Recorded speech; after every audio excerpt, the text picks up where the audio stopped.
प्रश्न व्यवस्थित आहे का? प्रश्न एकदा व्यवस्थित तुम्हाला कळला ना, की मला पुढं काय बोलायचं आहे, हे तुम्हाला क्लिअर कट कळेल.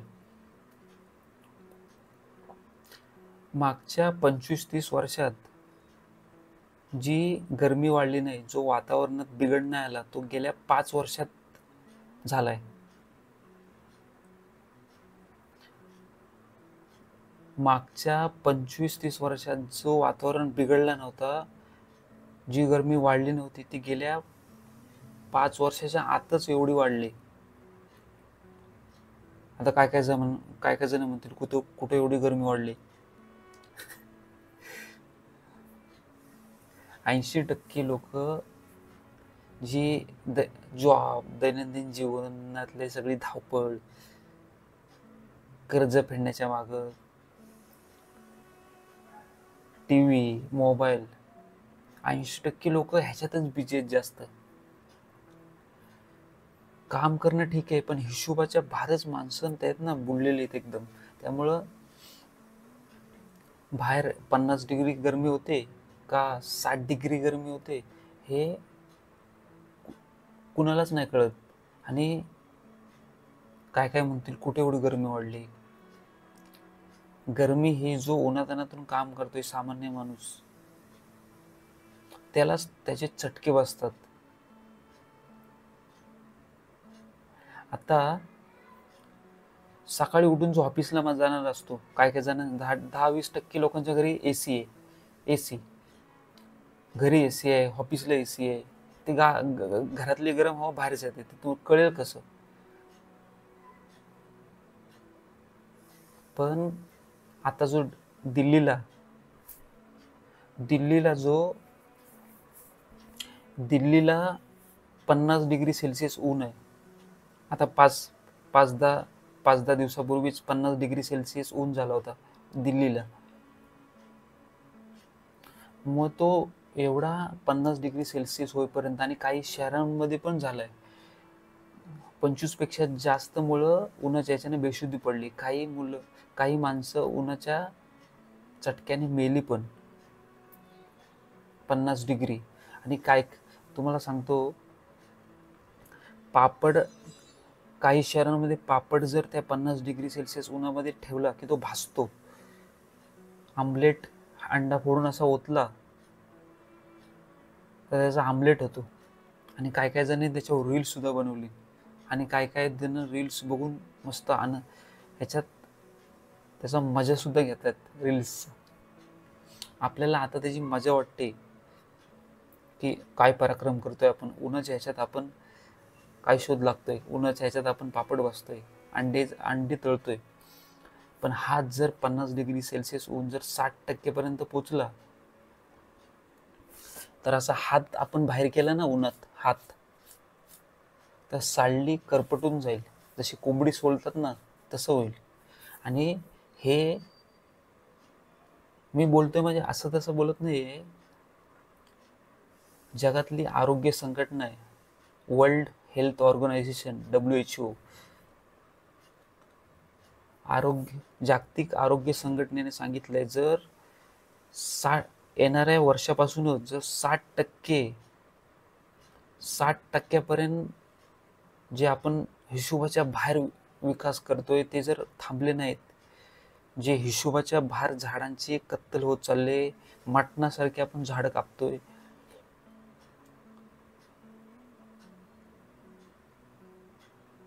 हे जर कंट्रोलमध्ये नाही आलं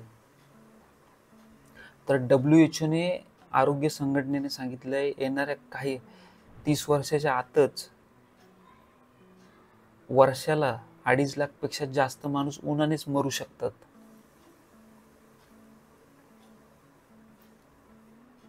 आता काय काय म्हणून, अरे कुठे एवढं ऊन वाढलंय, कुठे एवढं ऊन वाढलंय? ऊन हे ऑफिसमध्ये बसणाऱ्या माणसाला, घरात एसी असणाऱ्या माणसाला ऊन हे कधीच कळत नाही. जो सामान्य माणूस बाहेर उन्हाळ्यातनं काम करतोय, तडफडतोय, त्याला त्याचे चटके बसतात.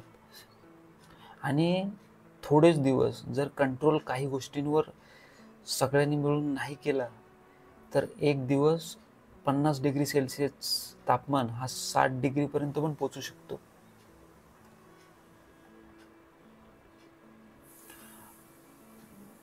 माणसं आजाराने मरत होती हा एक ठीक होता, आजाराने मरत होती हे एक ठीक होतं, पण आता उन्हाने माणसं मरतात हे ह्या वर्षापासून बाहेर येत आले.